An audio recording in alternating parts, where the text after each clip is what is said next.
학생 여러분 안녕하세요. 이번 시간에는 호흡과 배설 두 번째 시간으로 배설기관에 대해서 알아보도록 하겠습니다. 이번 시간에 학습할 내용은 배설의 개념을 말할 수 있어야 되겠고 배설기관의 구조와 기능에 대해서 말할 수 있어야 되겠습니다. 먼저 배설이라고 하는 것이 무엇이고 배설이 일어나지 않는다면 어떤 일이 일어날는지 한번 여러분들이 잠깐 생각해 보기 바랍니다. 배설이라고 하는 것은 몸속에 필요없는 노폐물을 몸 바깥으로 내보내는 작용을 의미합니다. 전 시간 학습한 호흡에서 특히 내호흡에서 영양소를 에너지로 바꿔주면서 나오는 부산물인 물, 이산화탄소 이외에 암모니아라든가 여러가지 물질들이 있는데 이런 물질들을 우리는 통틀어서 노폐물이라고 합니다.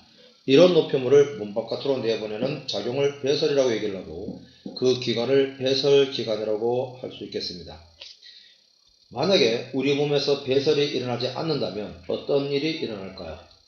첫째, 에너지를 내기 위한 영양소의 산화라든가 분해가 방해를 받을 수가 있고, 둘째, 혈액의 성분이라든가 삼투압, pH 등이 일정하게 유지가 되지 않습니다. 혈액의 성분, 삼투압, pH 등이 일정하게 유지되는 이런 것들을 우리는 통틀어서 항상성이라고 말할 수가 있겠습니다.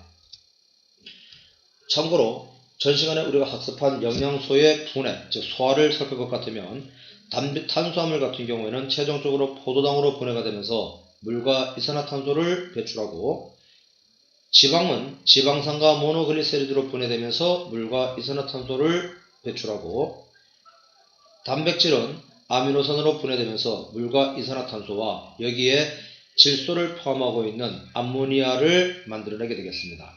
그런데 이 암모니아라고 하는 물질은 유독성이 강한 물질로 물에 잘 녹아서 우리의 혈액 속에 녹아서 만약에 온몸에 순환이 된다고 한다면 우리의 몸에 어떤 현상이 나타날 건지 여러분들 한번 상상해 보기 바랍니다.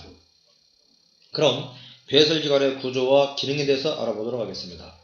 흔히 우리가 배설기관이라고 하면 콩팥을 의미하는데, 콩팥은 강낭콩 모양으로서 크기는 약 10cm가 되며 우리의 허리의 뒤쪽에 좌우에 한 개씩, 즉 한 쌍이 있게 되겠습니다. 이 콩팥은 콩팥 동맥과 콩팥 정맥에 연결되어서 콩팥에서 노폐물들을 거른 다음 이 노폐물들은 요관 또는 수뇨관이라고 하는데 이 수뇨관을 따라서 방광에 모이게 되겠습니다. 이 방광에 모였을 때 우리는 오줌이라고 얘기를 하고 요도에 의해서 몸 바깥으로 배출하면은 배설이라고 볼 수가 있겠죠. 이 콩팥의 구조를 우리가 보면 제일 바깥 부분을 겉질 또는 피질이라고 얘기를 하고 그 안쪽 부분을 속질 또는 수질이라고 얘기를 합니다. 가장 안쪽에는 콩팥 깔때기라고 하는 부분이 있는데 이 콩팥 깔때기는 우리가 신우라고도 부르는데, 깔때기라고 한 것으로 봤을 때에 여러분들이 깔때기가 어떤 역할을 하는지 생각해보면 신우에서 일어나는 일을 생각해 볼 수가 있겠죠. 콩팥은 혈액순환에 의해서 콩팥 동맥을 통해서 콩팥으로 피가 들어오게 되면 콩팥에서 피를 거른 다음 찌꺼기는 요관을 통해서 걸러져 남은 것들은 콩팥 정맥을 통해서 우리의 온몸으로 다시 순환이 되겠죠.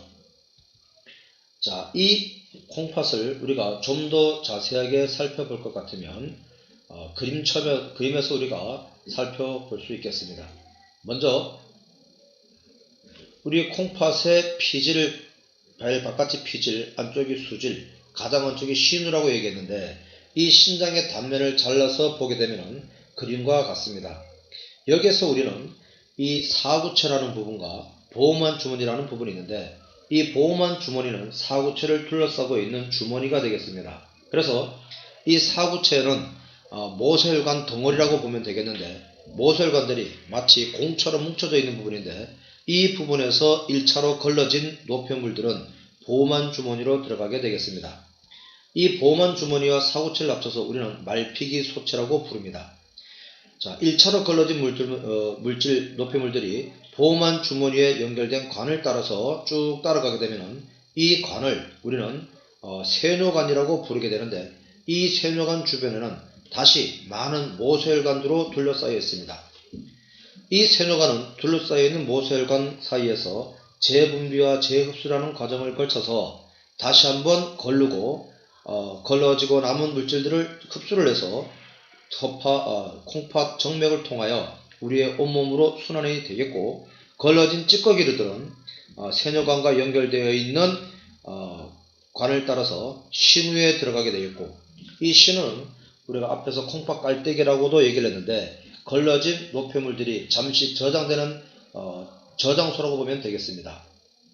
이 신우에 저장된 노폐물들이 수뇨관 또는 요관을 따라 가지고 방광으로 내려가게 되겠죠. 자, 우리가 콩팥을 잘랐을 때 그 콩팥의 기능을 유지하는 가장 기본적인 단위를 네프론 또는 심단위라고 얘기하는데, 이 네프론은 말피기 소체와 세뇨관을 뜻합니다. 오줌은 어떤 과정을 거쳐서 만들어지는지 생성 과정을 살펴볼 것 같으면, 콩팥 통역을 통해서 들어온 혈액이 사구체로 이렇게 뭉쳐져 있고, 그 사구체를 보호막 주머니가 감싸고 있을 때에 여기에서 1차적인 여과작용이 일어나게 되겠습니다.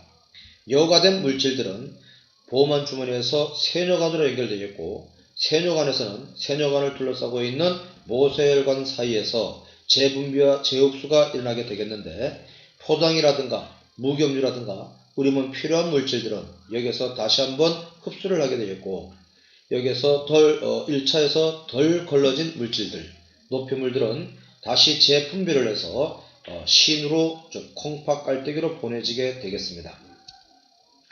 따라서 우리가 오줌이 생성되는 과정은 여과, 재흡수와 재분비를 통해서 이루어진다고 보면 되겠고, 이것을 모식도로 다시 한번 살펴보면 그림과 같이 나타나게 되겠습니다.